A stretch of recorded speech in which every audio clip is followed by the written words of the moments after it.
What is up, DS3 TV? We are back for another video, and this one is the End of a Samurai, and this is the lies part of their series. So, yeah, this is going to be a good video.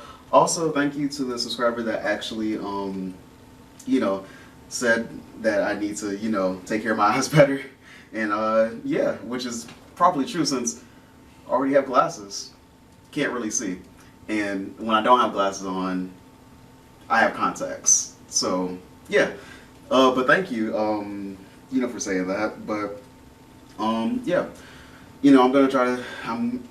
I've been trying not to look into the computer at the computer screen for too long and stuff like that, so that I don't get eye strain. And that's why I try to I try to not get eye strain and stuff like that. But yeah. Sorry.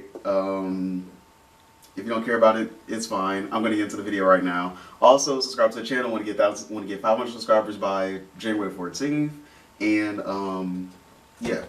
So yeah, let's get into the video and play. Hey extra historians, welcome to Lies, the part of the show where we tell you all the things we got wrong, the stuff we left out, and you hear jackhammers in the background because everyone's always building something in Hong Kong.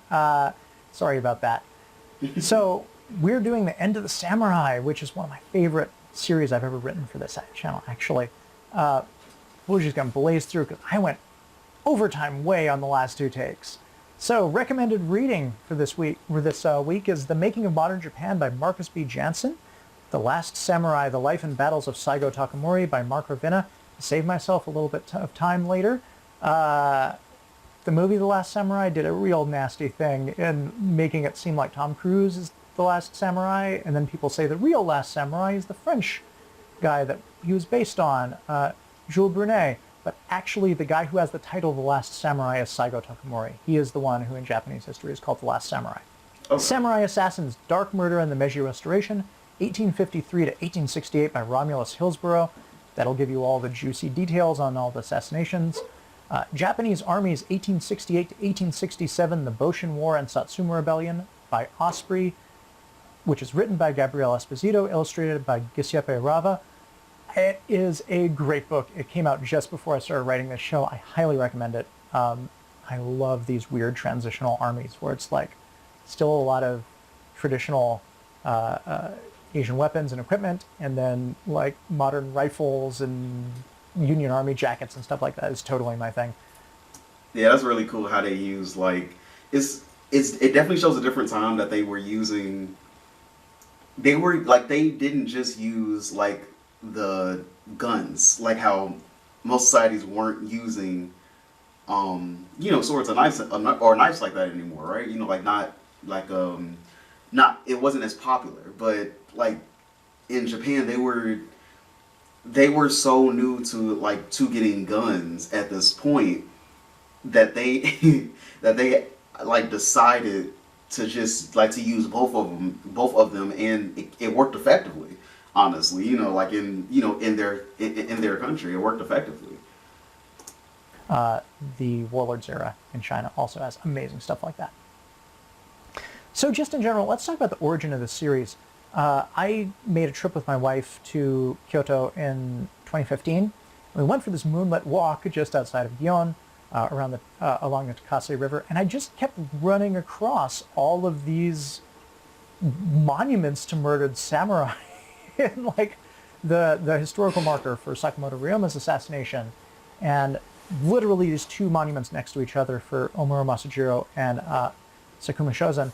And I was like, what is this? Like, I always heard the Meiji Restoration was a relatively bloodless affair.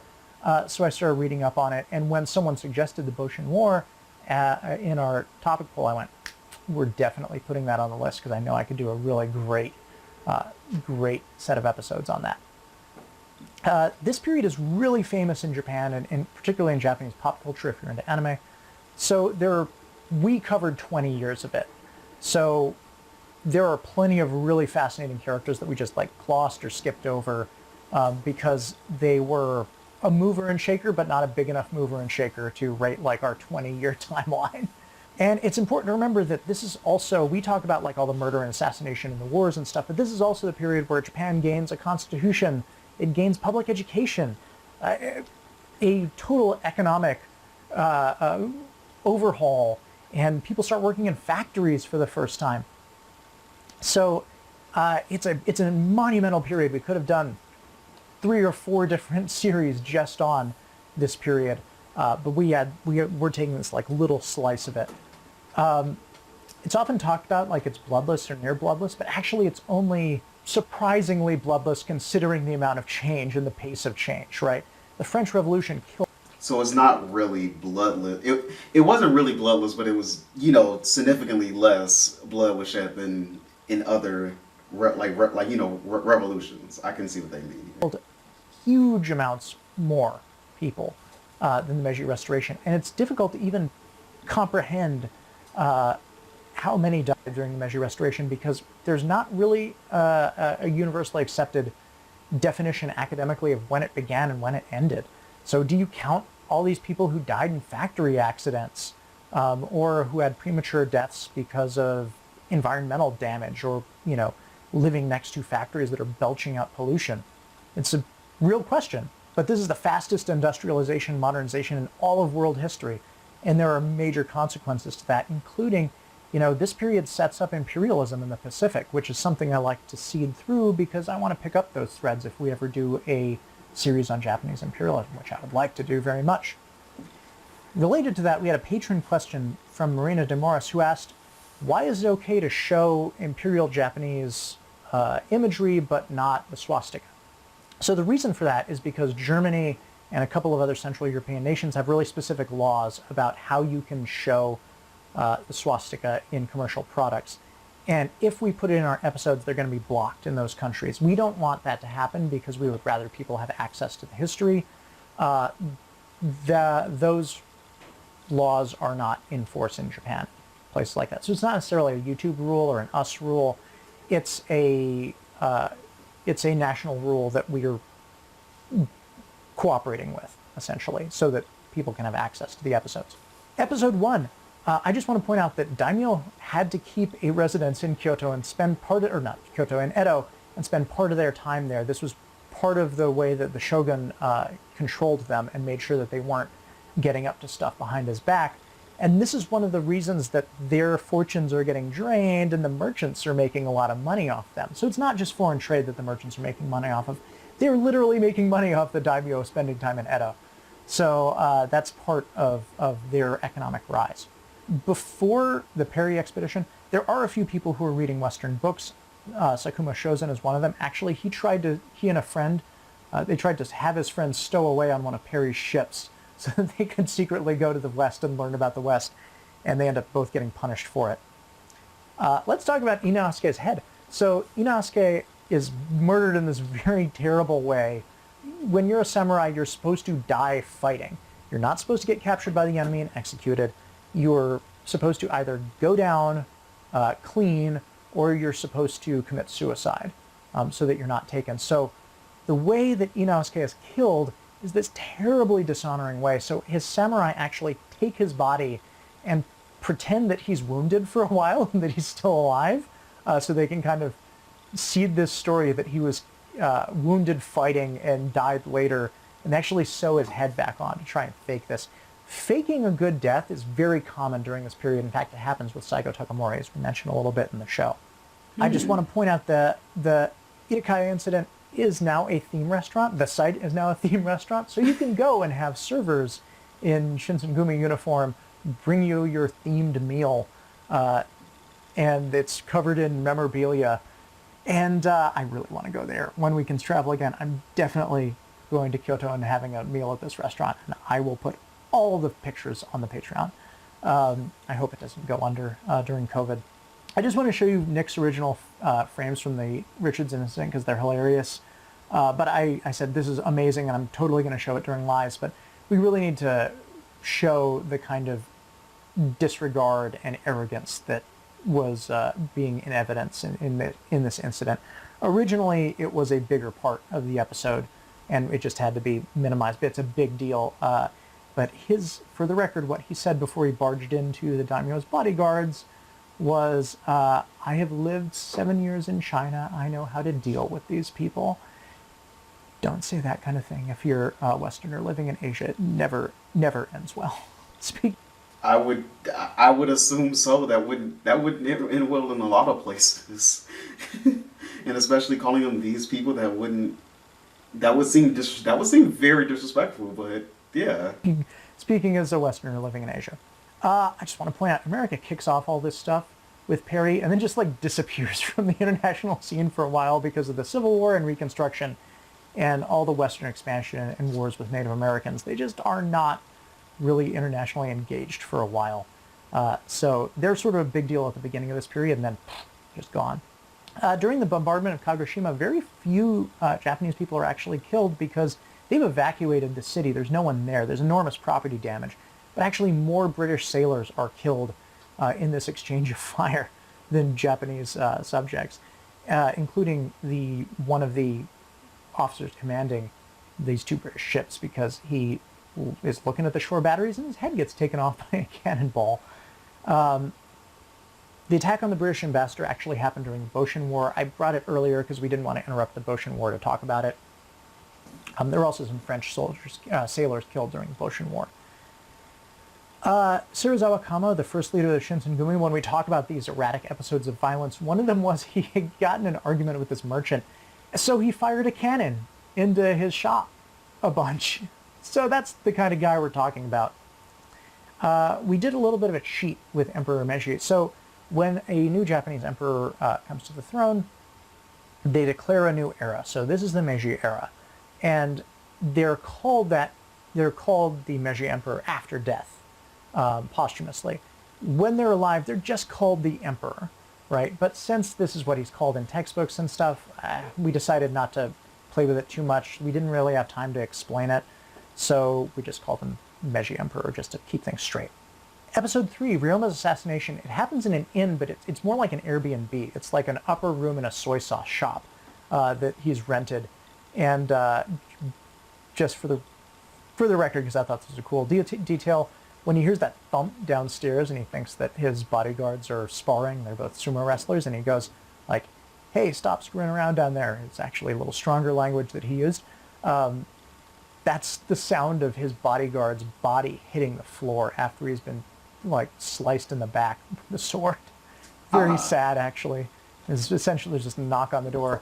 Hey, is Ryoma in? And the bodyguard turns around to say like, hey boss, we've got some guys to see you, and just... Patron question from Show About Science. Did anything end up happening between the Japanese shogunate and the Western powers? So originally the shogunate has all of the cards diplomatically when the Boshin War starts. All of the great powers are backing the shogun. They want him to win because the restorationists are the party of Sonojoi, right? Western powers are not too happy about, like, revere the emperor or expel the barbarians, right? So, like, we would like the shogun to win. They're officially neutral in the war, but diplomatically they're backing the shogun. And then the restorationists do an end run around Yoshinobu when he's besieged in Edo and get the Western powers to be diplomatically neutral, essentially in exchange for saying, hey, we're going to abandon Sonojoi. We're not going to do that after after we take power. We're definitely into Western advisors coming in and helping us build railroads and, ship ports and things like that. Yeah, getting them up to speed. I could definitely understand like why they would be accepting of that too. Like that. So Yoshinobu's last big trump card was international support, and then the restorations yoink it away, and that's the point when he surrenders. Kondo Asami, the head of the Shinsengumi during the Boshin War, isn't caught and directly executed by Saigo. It's one of Saigo's vice commander, but it's Saigo's forces. And we didn't want to bring in another guy just for this little section. But it wasn't Saigo directly who executed him. Patron question by Hercules. In episode 3, you mentioned that the French supported the shogunate forces when they retreated to Hokkaido and set up the Republic. Why was it mainly the French supporting the shogunate? Also, could you talk more about this republic, as I think it might be the first time there was a republic even suggested in Japanese history, though I could be wrong. You are not wrong. It is the first democracy in the history of Japan. They hold one election. Only samurai can vote. It does have a president. Admiral Enomoto. We'll talk about him in a second. So it only lasts 6 months, though, so it doesn't have a huge impact on Japanese history. So both the shogunate and the rebel daimyo hire a bunch of military advisors. The official French and British missions go to the shogunate because that's, from the Western powers' perspective, the legitimate government. The Japanese want the French to train their army. They want the British to train their navy. When the Boshin War starts, the French have been there about a year, and the French government is like, all right, we got to pull you guys out because you're not going to be fighting a war, right? And the French were the better they were the better army, but I definitely know that British for a time was the best navy in the world. So I can understand why they would want to be taught by them too.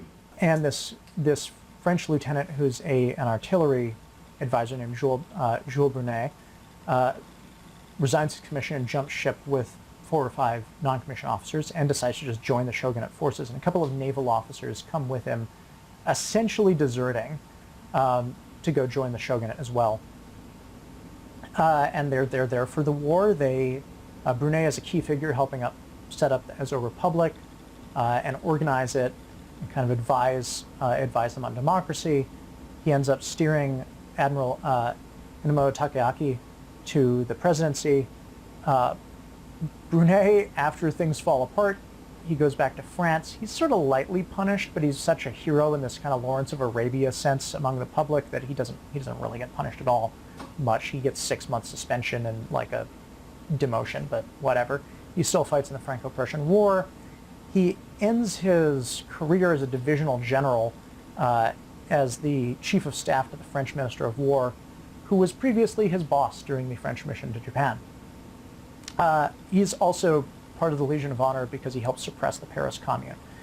So he has a brilliant career, and his buddy, Admiral Enomoto, actually, he went back into the Japanese Navy after the Boshin War, in this kind of like blanket pardon for everyone, and ends up getting he's still like, Brunet is still a wanted man in Japan, right? So Enomoto manages to get him pardoned, and then he gives him the Order of the Rising Sun. So Brunet just like, everything's coming up Brunet. But unfortunately, one of those naval officers is the one we talked about in the Battle of Miyako Bay, who jumps on the Kotetsu and like the Shinsengumi force gets diced apart by the Gatling gun. He gets shot. He's a French naval officer named Henri Nicole. He gets shot in the arm and the leg. He gets back to France. He is not treated like a hero. He gets a light sentence for treason.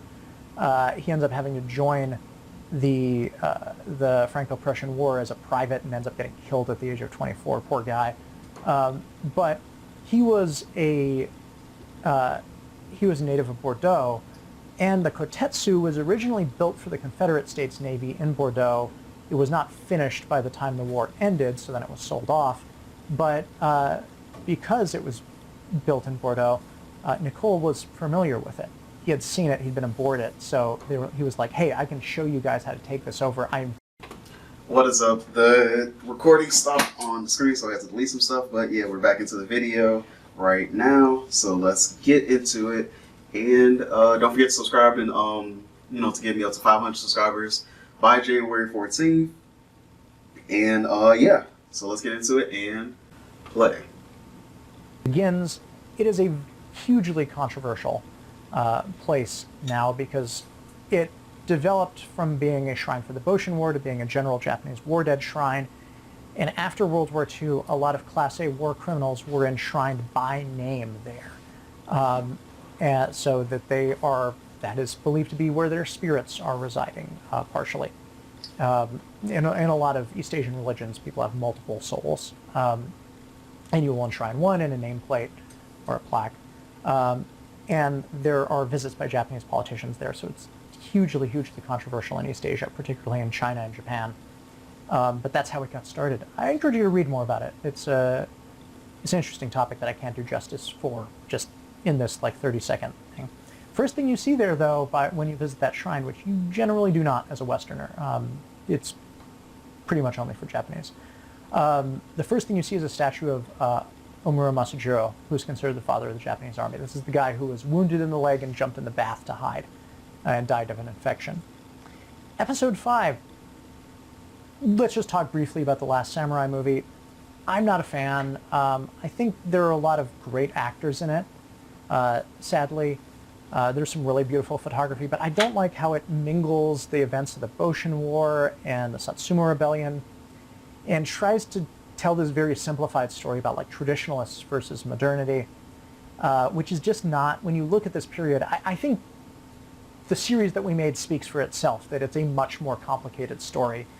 And the Saigo Takamori figure that is portrayed by Ken Watanabe, who's an amazing actor who I like a lot, is just like a very simplified version of Saigo, that doesn't really capture a lot of the intricacies of him, and the fact that he helped set up this government that he's now trying to possibly overthrow. He's a very difficult figure to get your hands around, Saigo Takamori, because he was very frequently kind of like acting the part of the good samurai as much as he could. He tended to play his cards very close to the vest, and you never really know when he's posturing or when he's talking about what he actually thinks. So I'm not a big fan of The Last Samurai movie. I especially don't like the fact that it makes you think that Jules Brunet or the Tom Cruise character is the last samurai. It's Saigo Takamori.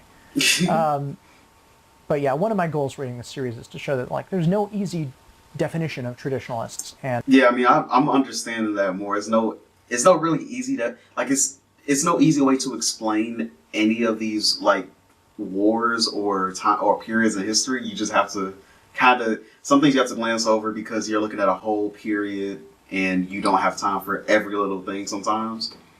I do understand that, so it is very interesting to see that. And restorationists who want modernity. Someone pointed out we have Imperial troops using conical bullets, but mostly they had breech-loading rifles. Actually, by this time they had a bunch of Snider Enfield rifles, so they do have some ammunition of that type.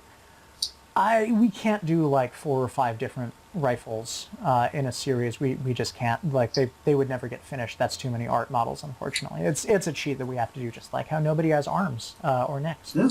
Next on Extra History, Saladin. Really fun series. I'm really fascinated and have been by the Sultan Saladin for a long time.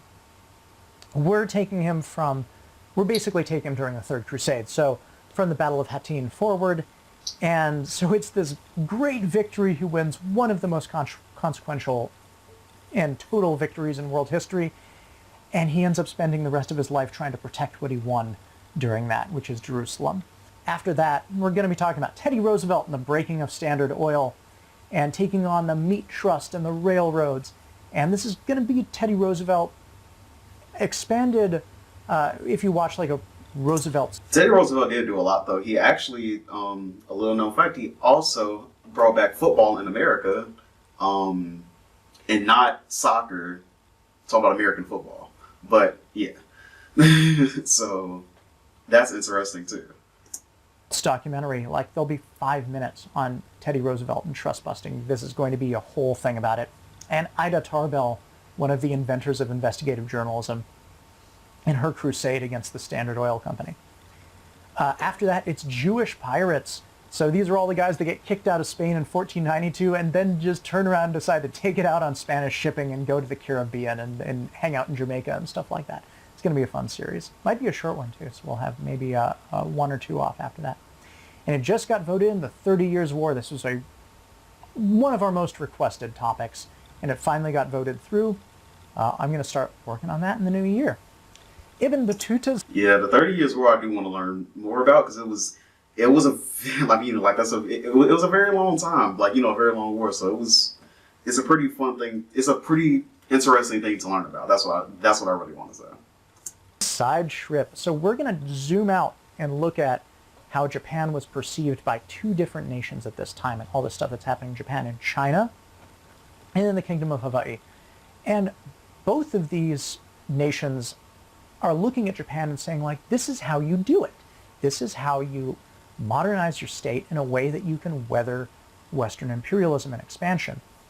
And in China, we have Sun Yat-sen and a lot of his rebels with the Revived China Society and the Chinese Revolutionary Alliance, who are going to Japan specifically to look at the reforms that are happening.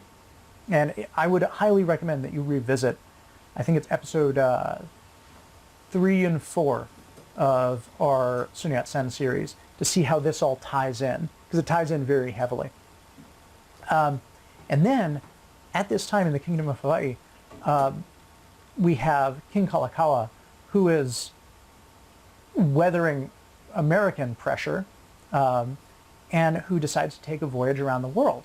He becomes the first monarch to do so, and one of his first stops is Japan, where he meets with the emperor and talks to him about, hey, if we're talking about Pacific nations that have not had any encroachment by Western powers, it's Hawaii, it's Japan, and it's Thailand. And he later visits the King of Thailand, King of Siam at that time. And he's like, we need to form some kind of tripartite Pacific Bloc alliance to try and counteract Western imperialism and colonialism. And to try and cement that, he actually tries to marry his son to the emperor's daughter, which causes a minor scandal because she's way too young to do that, to be promised at that point. That never comes to pass, obviously. We'll hopefully one day talk about the overthrow of the Kingdom of Hawaii, but actually he gets back to end up having a constitution forced upon him by sugar planters. All right, that's it. That's it for this series. Happy holidays. Happy 2021. Let's hope for a good vaccine distribution in the new year, and maybe soon we will be traveling and doing things again. I miss things. I miss all the things. So, have a happy new year. See you next time. Yep, that was a good video, and yeah. So, talk to you guys in the next video. Subscribe to the channel. I want to get 500 subscribers by January 14th. And yeah, talk to you guys in the next video, and peace.